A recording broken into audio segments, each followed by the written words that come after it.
मतलब कुल मिला के कहना चाहते हैं कि राजस्थान के राजनेता ज़्यादा कैपेबल हैं और झारखंड के नेता लोग भ्रष्ट हैं, इनकेपेबल कैपेबल हैं, लेकिन वो कैपेबिलिटी सिर्फ अपने लिए रखते हैं। अगर वो चीज़ लोगों पे उतारने लगें, इस जनता के ऊपर उतारने लगें, तो शायद हमारा झारखंड बहुत आगे जाएगा, दिल्ली से भी आगे। वैसे जो मैं काम करता हूँ जोधपुर हाई कोर्ट में हूँ, वहाँ पे एज एन IT डिपार्टमेंट में इंजीनियर हूँ कंप्यूटर साइंस से। और यहाँ पे भी मैं कोडरमा DC ऑफिस आया हुआ था किसी ऑफिशियली काम से। नमस्कार दोस्तों, आप देख रहे हैं पकड़ भारत यूट्यूब चैनल। मैं एक शख्स से बात कर रहा हूँ, ये राजस्थान हाई कोर्ट में कलेक्ट्रेट के IT डिपार्टमेंट में है ना सर? जी सर। ये सज्जन रांची रेलवे स्टेशन 18 साल के बाद विजिट किए हुए हैं। और आप बताएं 18 साल के बाद रांची रेलवे स्टेशन में पदार्पण कैसे हुआ सर? सबसे पहले सभी रांची वासियों को नमस्कार मेरा। मैं यहाँ से 70 किलोमीटर दूर लोहरदगा का रहने वाला हूँ। हम बात कर रहे हैं रांची के रेलवे स्टेशन के बारे में। आज से 18 साल पहले जब मैं आया था उस वक्त बहुत छोटा था, लेकिन यादें आज भी मेरे साथ जुड़ी हुई हैं वो सारी। उस वक्त जब मैं आया था कुछ हल्की हल्की यादें थी कि हमारा रेलवे स्टेशन वैसा नहीं था जैसा आज है। उस वक्त बहुत सारी कमियां थी, और देखा जाए आज जब मैं पूरा मैच्योर होकर आया हूँ, पूरा समझदार होकर आया हूँ और अकेले आया हूँ, तो देखा ये जा रहा है कि कमियां उस वक्त भी थी और कमियां आज भी हैं। अब ना जाने ये कमियां कब पूरी होगी, कौन सा ऐसा शस्त्र मिलेगा हमें जिससे ये सारी डेवलपमेंट पूरी हो पाएंगी। बहुत सारी कमियां हैं। अगर हम कमियों की बात करें, जो मैं काम करता हूँ जोधपुर हाई कोर्ट में हूँ, वहाँ पे एज एन IT डिपार्टमेंट में इंजीनियर हूँ कंप्यूटर साइंस से। और यहाँ पे भी मैं कोडरमा DC ऑफिस आया हुआ था किसी ऑफिशियली काम से। मैं वो उस बारे में डिस्क्राइब नहीं करना चाहूँगा आपको। और सुविधाएँ कुछ दिखी भी और बहुत सारी कुछ कमियां भी रह चुकी हैं। मैंने किस तरह का कमी की बात कर रहे हैं आप? अगर आप हमारे रांची शहर के बारे में कहें बात, तो कहा जाता है इसे स्मार्ट सिटी। स्मार्ट की बात की जाए तो मुझे नहीं लग रहा है अभी तक कि ये उस लेवल तक स्मार्ट हो पाया है। स्मार्ट होने के लिए भी अभी बहुत सारी कमियां हैं जो इन्हें पूरी करनी पड़ेंगी। माना कि हर इंसान में और हर जगह कमियां होती हैं, लेकिन उसको सुधारना भी ज़रूरी है। वक्त के साथ रहते हुए वो चीज़ें अगर जल्दी सुधर जाएँ तो वो सब हमारे लिए और हमारे आने वाली जनरेशन के लिए बहुत अच्छी बात है। ये रांची जोन होने के बावजूद यहाँ पे चार्जिंग पॉइंट, वॉशरूम जाने का सुविधा नहीं है क्या? इस तरह का आपको जानकारी मिला या आप इस तरह यूज करने का? जी, मैं इस बारे में बताना चाहूँगा। अभी से 4 घंटे पहले मैं खुद अपना फ़ोन को चार्ज करने के लिए यहाँ पे पॉइंटर ढूंढ रहा था। मुझे दूर दूर तक कोई पॉइंटर नहीं दिखा। अगर पॉइंटर अवेलेबल है भी तो वो है प्लेटफॉर्म के अंदर। अब अगर हमें फ़ोन चार्ज करना होगा तो हमें पहले प्लेटफॉर्म टिकट कटवाना पड़ेगा, फिर जाके हमें अपना फ़ोन चार्ज करना पड़ेगा। प्लेटफॉर्म टिकट का भी वैलिडिटी 2 ही आवर है सर? बिल्कुल, 2 घंटे में फ़ोन चार्ज हो जाए तो अच्छी बात है, नहीं तो सुभान अल्लाह। और स्मार्ट सिटी कहा गया है, तो मेरे हिसाब से सबसे पहले स्मार्ट बनने के लिए तुम्हें इलेक्ट्रिकली और डिजिटली स्मार्ट होना पड़ेगा, क्योंकि आज के वक्त में हर किसी के पास इलेक्ट्रॉनिक डिवाइस है। उसको पावर बैकअप देने के लिए हमें इलेक्ट्रिसिटी की ज़रूरत होती है और पावर पॉइंट्स की ज़रूरत होती है। तो मैं यही कहना चाहूँगा कि जगह जगह हमारे रेलवे स्टेशन में पावर पॉइंट्स लगाए जाएँ। दूसरा मैटर ये है कि शौचालय की बात हो रही है। बिल्कुल, ये समस्या बहुत बड़ी है। हमारे प्रधानमंत्री नरेंद्र मोदी जी ने कहा है स्वच्छ भारत अभियान। ये अभियान निकाला है, लेकिन स्वच्छता नाम की चीज़ यहाँ बिल्कुल भी नहीं दिख रही है। पूरे हमारे रांची स्टेशन में सिर्फ एक शौचालय है, रेलवे स्टेशन प्लेटफॉर्म नंबर 1 पे, और दूसरा जो है वो है प्राइवेट स्टेशन के बाहर। तो मुझे नहीं लगता है कि ये जो भी यहाँ पे हमारे सवारी आते हैं उसको एक लेवल पे और एक टाइम पे इतनी जल्दी मैनेज कर पाते होंगे। अब बहुत सारे लोगों को जानकारी भी नहीं है, और बहुत सारे लोगों को जानकारी भी नहीं है। और जानकारी ये भी होनी चाहिए कि ये हमारे प्रशासन के लिए भी कहना चाहूँगा और हमारे यात्रीगणों के लिए भी कहना चाहूँगा कि प्लेटफॉर्म के अंदर जो शौचालय है वहाँ पे एटलीस्ट जो पैसेंजर्स हैं उनको शौचालय के लिए पेमेंट ना करना पड़े। सबसे पहली राय मेरी ये है। और अगर कर भी रहे हैं तो वो प्राइवेट वाले करें, ठीक है, वो उनकी समस्या है, क्योंकि साफ़ सफाई सारी चीज़ें देखनी होती हैं। अब हमारे रेलवे स्टेशन के अंदर हमारा शौचालय है और वहाँ पे भी अगर तुम चार्जेस ले रहे हो तो फिर ये तो हमारे रांची प्रशासन की तौहीन हो जाती है।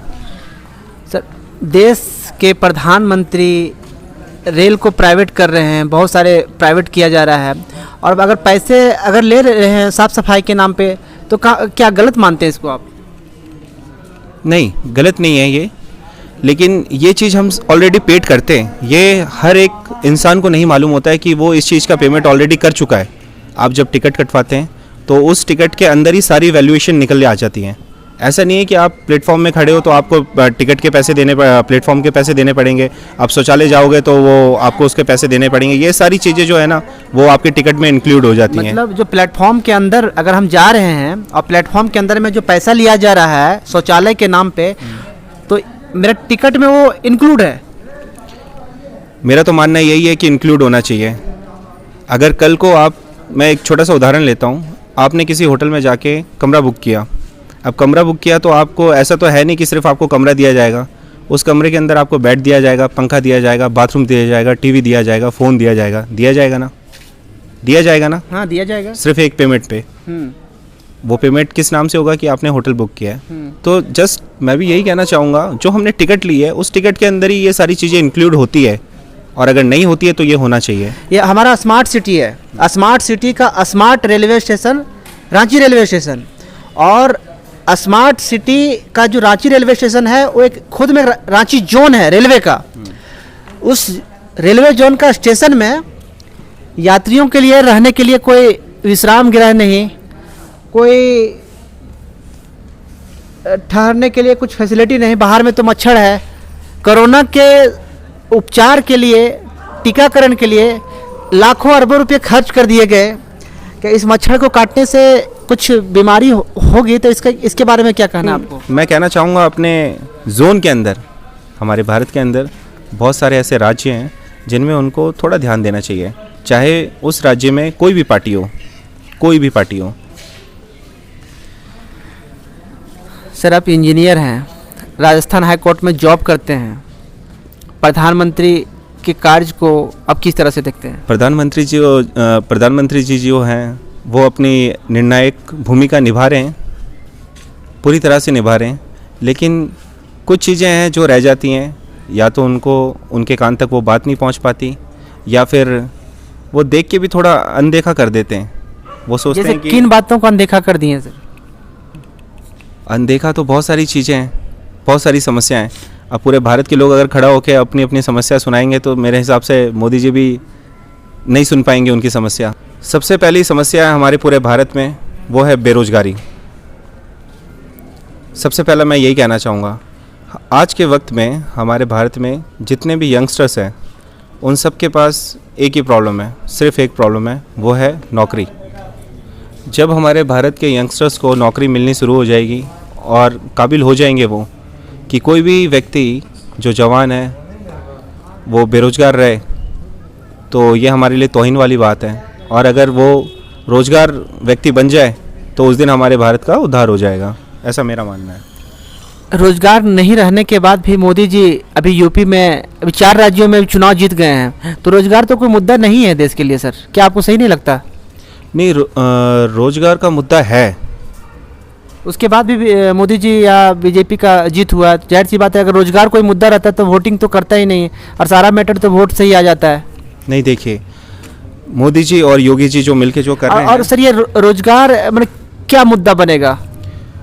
रोज़गार का मुद्दा ये है कि आजकल के वक्त में सबसे पहले कहा जाता था कि बच्चों को पढ़ाया जाए, ठीक है, पढ़ाया जाए। अब ऐसा वक्त आ गया है कि जितने भी बच्चे बैठे हैं यहाँ पे सारे एजुकेटेड हैं। मुझे नहीं लगता कि आज के टाइम में कोई अनपढ़ होगा, ठीक है। हमारा पहला क्या मानना था कि जो एजुकेटेड होगा बच्चा उसी को नौकरी मिलेगी, और आज का वक्त ऐसा हो रहा है कि एजुकेटेड होने के बाद भी नौकरी नहीं है। तो मेरा मानना यही है, और मोदी जी से गुजारिश यही है, और हमारे झारखंड के प्रशासन से भी यही गुजारिश है कि जितना हो सके ज़्यादा से ज़्यादा वैकेंसीज निकाली जाएं हमारे यंगस्टर्स के लिए, और इसमें आपके नाम की जय जयकार होगी। आप हाईकोर्ट में जॉब करते हैं इसलिए आपको से ज़्यादा नॉलेज रहेगा, क्योंकि सभी लोगों का यास हाईकोर्ट पे चला जाता है, चाहे जिस पद पे हो आप, ठीक है अब न्याय के पद पे नहीं है, लेकिन जिस पद पे भी हैं फिर भी तो आपके पास तो सारी जानकारी, सारी समस्या आती होंगी ना सर। तो थोड़ा सा आप राजस्थान की रिस्पेक्ट में ही आप थोड़ा बताएं सर। और राजस्थान और झारखंड में क्या अंतर पाते हैं सर, क्योंकि आप झारखंड के रहने वाले हैं? देखिए, राजस्थान और झारखंड की बात करूं तो मैं, जो हमारा राजस्थान है वो क्षेत्रफल में ज़्यादा है, उसका एरिया जोन बड़ा है, उसके मुकाबले हमारा झारखंड थोड़ा छोटा है।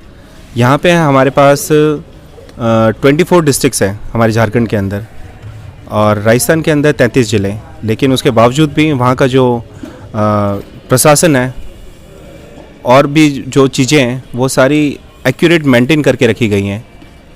भले सरकार किसी की भी हो, लेकिन जो समस्याएं हैं, जो लोगों की प्रॉब्लम्स हैं, उस पर क्विकली एक्शन लिया जाता है। मतलब कुल मिला के कहना चाहते हैं कि राजस्थान के राजनेता ज़्यादा कैपेबल हैं और झारखंड के नेता लोग भ्रष्ट हैं, इनकेपेबल हैं।